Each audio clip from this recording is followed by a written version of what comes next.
Welcome, Hand Whisk. Are you comfortable? No. Could you prop me upright? My equilibrium has never been very good. Yes, now move my lead, please. Ow! Oh, be careful. Just leave it. I can't be dealing with this amount of idiocy. Leave it. Are you ready to continue the interview? If I must. What is this about, anyway? I was just going to ask you a few questions about your relationship with your owner and your fellow utensils. Oh, don't get me started on him, that blasted owner of mine. I spent all my time in a cupboard underneath the drawer full of all those nattering knives and forks. I don't get a wink of sleep. How could he neglect me so? Is it lonely then, staying in your cupboard all the time? I feel as if I am utterly alone in an endless abyss of irritating, babbling idiots. I share my cupboard with the mixing bowl twins. Ugh. Hi. They're constantly messing around, and then my owner always puts the colander next to me. He is an absolute fool. I swear, he cannot keep one thing in that porous brain of his.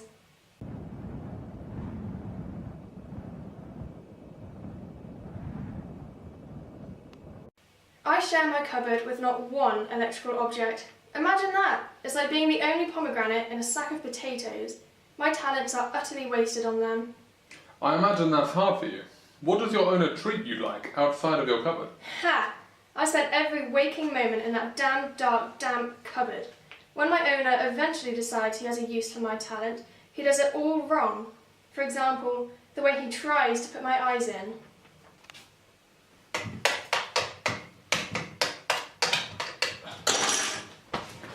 It's really not that difficult. He only needs to look instead of stabbing me with my own whisks. And then, when he finally has put me together, he leaves me on my side while he flips through that ancient old cookery book of his. I'm left waiting, and I'm not a patient being, let me assure you, with a banging headache because I'm not upright. What kinds of food does he use you for, Hand Whisk? He only gets me out on special occasions, and that sickens me. I am a utensil who needs to be loved and cherished, up there with the plates and the kettle. These special occasions are usually family or friend events. He once used me to whisk up some sickly green cake mixture for his nephew's birthday cake. Never have I been thus treated in my entire life. The mixture just rolled around in my whisk, screaming like an infant. The memory alone gives me a headache. And what is the process after you have finished whisking? Yes, now this is what really infuriates me. He pops out my whisks and does not wash them carefully, lovingly, like he should. Instead, he puts my poor eyes in the dishwasher. Ugh, that aggressive thing burns my fragile skin with a vengeance, humming away like it's enjoying torturing me. How dare it? Surely you enjoy being clean, Hand Whisk. Of course, what do you take me for? That dishwasher is far too vigorous. Anyway, when I am done in the dishwasher, my body waiting patiently in my cupboard, my owner always forgets where he stores me. Every time. I sit in that cupboard and wait. So what does he do with your whisks? Oh, sometimes, when he can't remember where I am, he puts my whisks in with the cutlery. Oh, the shame of it.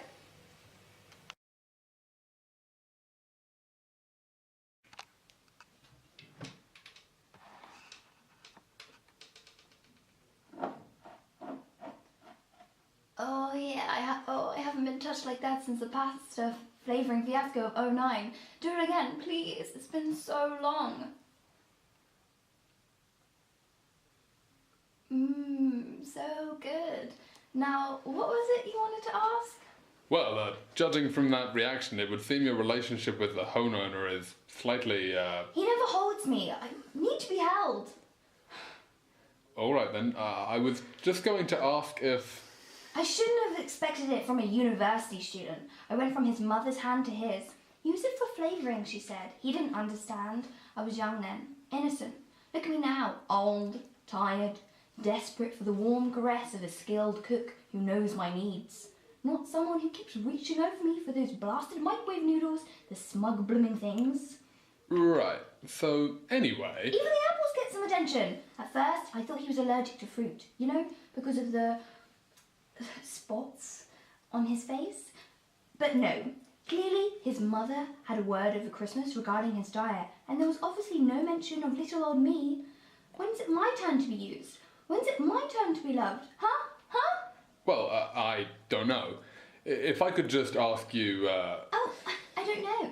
That's just peaches and creams. Oh, and they get used too, in case you were wondering. Tins of sweet corn, chocolate spread, packets of crisps, all get their moment in the spotlight. Before this interview, I'd forgotten what light felt like. I get it. Can I please just, I'm not going to lie to you, young man. I'm pissed off. Excuse my Italian.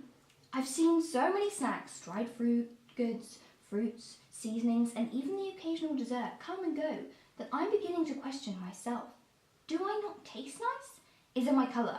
I mean, who wants to put green gloop into their meals?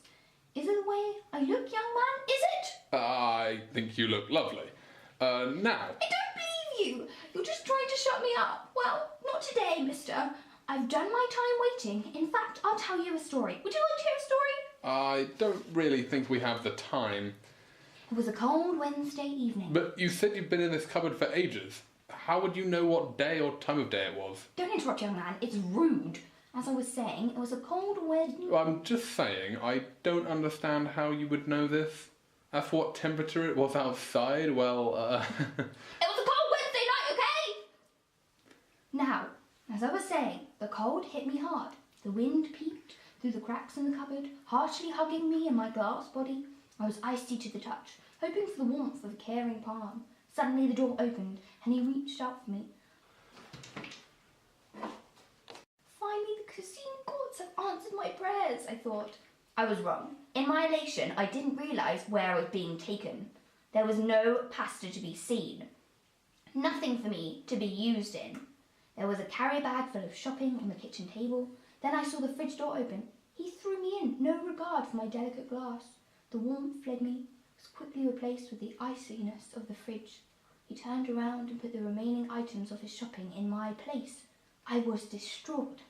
As he closed the fridge door, I screamed, "If you don't want me, just throw me away!" He didn't hear me or choose not to listen. That was my lowest point.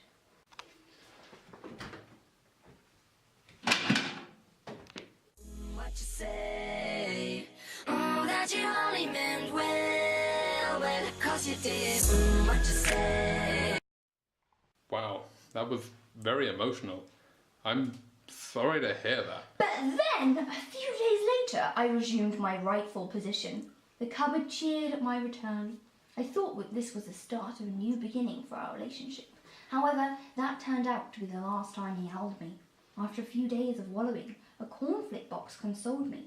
He was sympathetic to my story, and we soon bonded despite our differences in taste. As he was a big fellow, he stuck around for a while, until one day he was all used up and I was alone again. After that, my owner started buying from a different supermarket. Cornflakey's replacement wasn't the same. He wasn't amazingly interested in chatting, and quickly favoured the noodles over me. Blimming noodles. Well, I think we have enough, actually. Thank you very much for your time, and... No, you can't leave yet. We've just got started. I haven't had the chance to tell you about the flavouring fiasco of '09. Oh, please stay. We'll have such a laugh. No, that will be all, thanks. I could sing for you. I have a wonderful voice. Or maybe I could come home with you. You have room for little old me, don't you? I wouldn't take up much room. I'm fine for the moment, but if I ever need some, I'll know where to come. Hurry up, hurry up.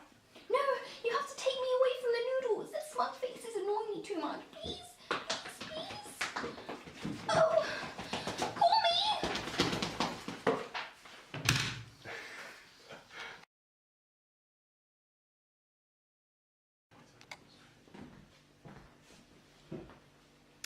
Hi there. So, what's your favourite utensil to use in the kitchen? Oh, well, it has to be the classic wooden spoon. No doubt about it. I use one almost every single day. It's become my culinary companion. I've tried and tested so many, but this wooden spoon here is my absolute favourite. The handle is just the right length, not too long, not too short. It's been my favourite for years now. It's seen me through sauce feasts, spaghetti bologneses, spicy paellas, traditional vegetable soups and classic stir fries. It's a big responsibility, yeah, you know, making sure the food's cooked and all well and that, but I can handle it, of course I can. I mean, just look at my grain. Curry is one of my best dishes. The spoon is so easy to move around the pan that all the herbs and spices infuse the curry sauce and make the chicken so juicy and tender. Mate, I get the best hairstyles from all this cooking. Do you know what I mean? Just look at my tip. This curry sauce gives me the slickest quiff, you get me? I'm giving the pastry brush a run for its money. Now for the best part, the washing up. Yeah, she always gets a bit of bubbly out for me every time I cook. I did lose it once, the spoon. I must have misplaced it after cooking my Thursday night bolognese, and it vanished. I didn't see it for weeks. Oh mate, it was an awful time in my life, you know, when I got lost and all that. Well, pushed out rather than lost, really. It was just after I cooked the most banging bolognese, the onions even showed it was that good.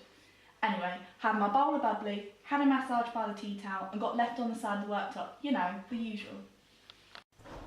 I left the spoon on the right-hand side of the work surface. The phone rang from inside the lounge, so naturally I left the kitchen to answer it. As soon as that door closed, yeah, the chopping board starts mouthing off at me. You're a crook! You get pampered and cared for. You don't know the harsh reality of the kitchen. You don't have the scars of every meal sliced into your back. You know nothing. Then the wok decided to have a pop. You'll take it for granted. This is the first time I've been out of the cupboard for weeks. I've gone through months of counselling with the baking tray as I was beginning to think that was a storage container. Ah! The only time I get taken out of the drawer is so that she can find you. I was used to get a cobweb down from the corner of the ceiling once. It's your turn to take a break. Gosh, I can't help it if my wood's too sauce-delicious for ya.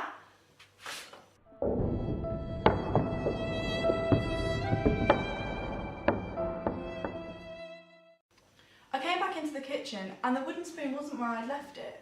I searched and it was nowhere to be found. It completely disappeared. The paella's never really tasted the same after that. However, weeks later, I found the spoon down the side of the cooker. The wind or the cat must have nudged it over the edge. It was a joyous day for us both. I can't tell you how happy I was when she found me. I'd never be without him again. Me either. Now, go on, get us a bit of bubbly.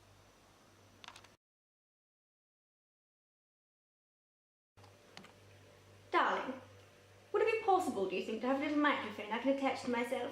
Like a news reporter. I'd feel terribly important. Well, I think all of the interviewees are just going to have the large mic for them. Yes, all right. It's just easier that way. Well, I just thought it may make this interview look a little more professional, darling, but fine. That's fine. Are you ready to begin the interview, or...? Yes, we should get on. The lighting is perfect for my shade of colouring at the moment. Your shade? Yes, Panther Pearl. Of course. So, might I ask your relationship with your owner, or drinker, I should say? Oh, very loyal, darling, very loyal. Really? I doubt a lot of mugs are able to say that in your position. No, well, only when my drinker has a few deadlines to meet, meaning copious amounts of coffee. She works so hard, darling, really she does, but it always leads to the espresso cup being used. He's new, perfectly nice chap, but very pink, if you catch my drift. It took the teapot and the cafetiere to calm him down, just when he got his first chip. I see. The inhabitants in your cupboard might be perfectly pleasant, but I can't help noticing a few hints of jealousy from a few mugs at the back there. Oh, good heavens, him! Oh, my dear, don't pay any attention. He's the hot chocolate mug, and well, catching him in the middle of summer is never a good time. He's just frightfully envious of the full-timers. Very unattractive, I know, poor lamb, but if you're not to make any effort to acclimatise to another beverage, then so be it. The best quality in a mug is flexibility. Yes, I see. You say your owner is loyal. Have they ever maybe mistreated you badly in the heat of the moment, perhaps? I must say now, you look to be in perfect condition. Well, the others would never believe me when I say this, but my owner uses a very special washing up liquid when I'm being polished and bathed in the sink. Apparently, you're unable to get it in this country. Really? Well, that is commitment. Indeed. It drives the wine glasses potty. They believe they're more worthy of it due to their materials. IKEA, might I add, darling. But, well, I'm half Turkish ceramic, you know. You see how that trumps IKEA now, darling, don't you? Well, yes, I suppose it does. Now tell me, how long have you been with your owner?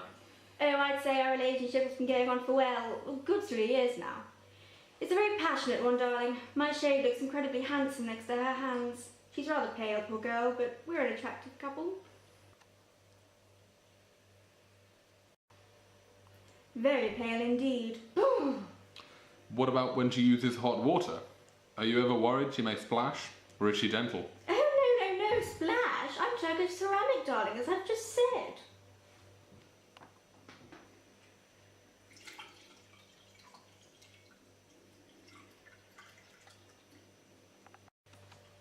But one must always take care. Being handmade and, well, let's face it, darling, of another class to the others. A mere splash could age one horribly and cause cracks and chips of all kinds.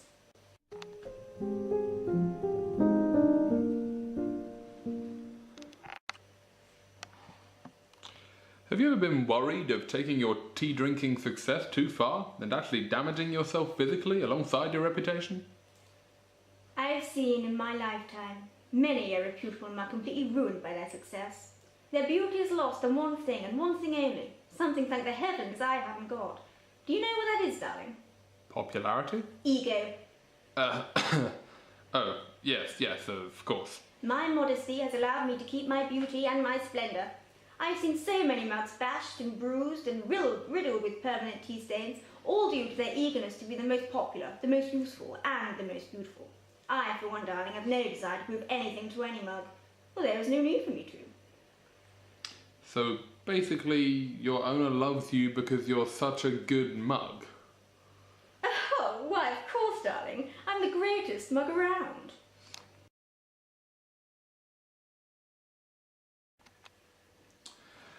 Tell us about your engagement ring, then. It was my mother's before it was mine. When my parents first got engaged, they couldn't afford a ring. But then later, when my father had got a job, they picked one out together. What made them choose that ring? Dad says that for Mum it was love at first sight, but it was a little over their budget, so Mum was willing to choose another, but Dad insisted that they had the one that she wanted. Oh no, not another student couple. I'm much too good for the likes of you. Oh, that one's nice. Don't pick me, don't pick me, don't pick me. Which one? That one. For you. Yes, I can see you wearing that. It's, Oh, but look at this one. Isn't it beautiful? Oh, what? Me? Well, is that the one you want? Yeah. Oh, for crying out loud, why me? But look, it's far too expensive. I'm quite happy to have the other one. She's right, you know. I'm far too expensive for the likes of you.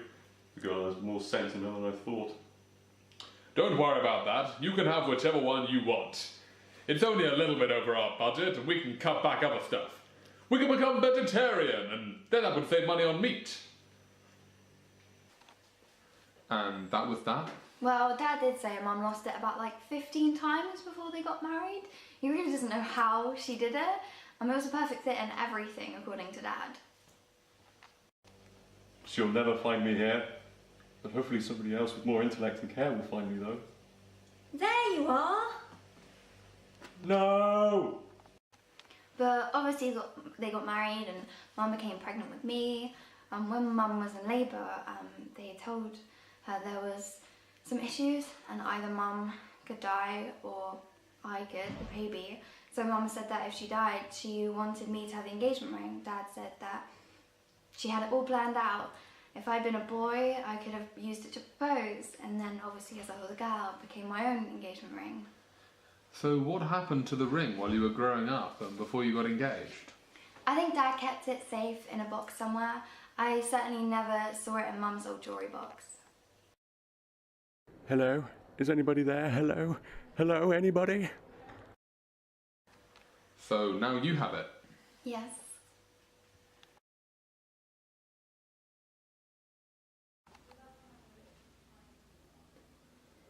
So, toothbrush. I'm glad you were willing to join us today. Oh, it's no trouble. My schedule isn't busy. I only have 2 appointments per day, morning and evening. I see. Now, our audience is certainly curious to hear about your relationship with your owner. How would you sum it up in 3 words? 3 words? 3 words? Perfunctory, clinical, distant. If I'm being honest, I don't think she likes me. Oh, what makes you say that? Well, for starters, there's our meetings. Every morning and every evening, well, most evenings. Sometimes she comes home and she just forgets about me.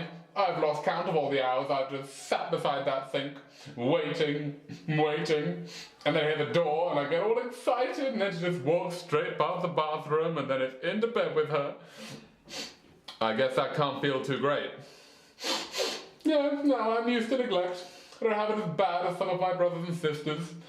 I feel sorry for those who have a boy as their owner. And I don't feel jilted. I know she's not seeing anyone on the side. You say that with quite some certainty. Yeah, I guess I do. I mean, I'm her toothbrush. I know she needs me. Everyone needs one. And sure, she's not perfect, but she takes good care of me.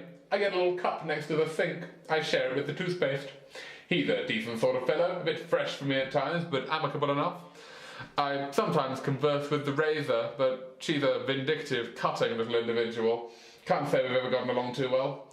So your owner, she treats you well, does she? Oh yes, very well. Never forgets to rinse, that girl. Has a surprisingly firm grip when she's using me. I like that in a woman. I just wish she'd make her encounters a little less fleeting, you know? The way things used to be between us. The way things used to be, you say. Ah yes, the good old days, the glory days of her dental hygiene. God bless that orthodontist, he really put her on the straight and narrow, so to speak. So she was more attentive during that period? Oh, absolutely. She even brought in my old army squad mate mouthwash. Man, he was one crazy guy. Survived 2 tours in a dentistry office that was sued for malpractice. He's got some stories, I'll give him that. But those sad, happy times, they were short-lived. Her vigorous brushing faded.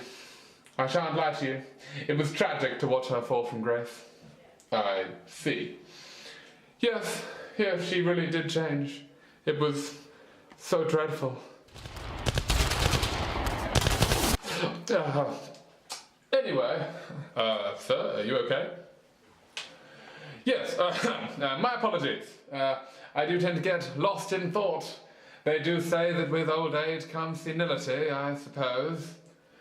You've been with your current owner for a long time then? Indeed. After all, how often does one buy a new toothbrush? I'm not afraid of being replaced, at least not anytime soon. Well, I suppose that's a relief for you. It is nice not to have to worry about it. I admit, I was concerned when she brought in that young, upstart travel toothbrush. But he doesn't see much action these days. One trip to Venezuela and that was it for him. Kept losing his bristles, the poor chap. I suppose some just aren't up for the job. Oh, you can say that again. I've heard of toothbrushes who barely last a few months before beginning to degrade. I've been soldering on for years. Pathetic, I say. So you would say you're a toothbrush of quite some resilient caliber? Oh, I don't want to blow my own horn, but yes, I am. These inexperienced rubes are constantly trying to upstage the classic toothbrushes like myself. It's a disgrace, I tell you, a disgrace! Right. Well, I think that's all we've got time. I mean, who could expect a fresh out of the packet toothbrush to ever compete with a pro like me? I'm the best, the greatest. Yes, well, if we could, I'm not too old. Tell that anyone says I'm past my prime. I've still got it. I'm sure nobody is saying that. I don't want to leave. I'm too brilliant to die. Please, you have to talk to her. She's gonna throw me out. I just know it. It's been so long. I think that, no, I refuse to live like this. Well, I guess it's time for me to become one of those fabled missing toothbrushes. Goodbye, world. I won't be seeing you for a while.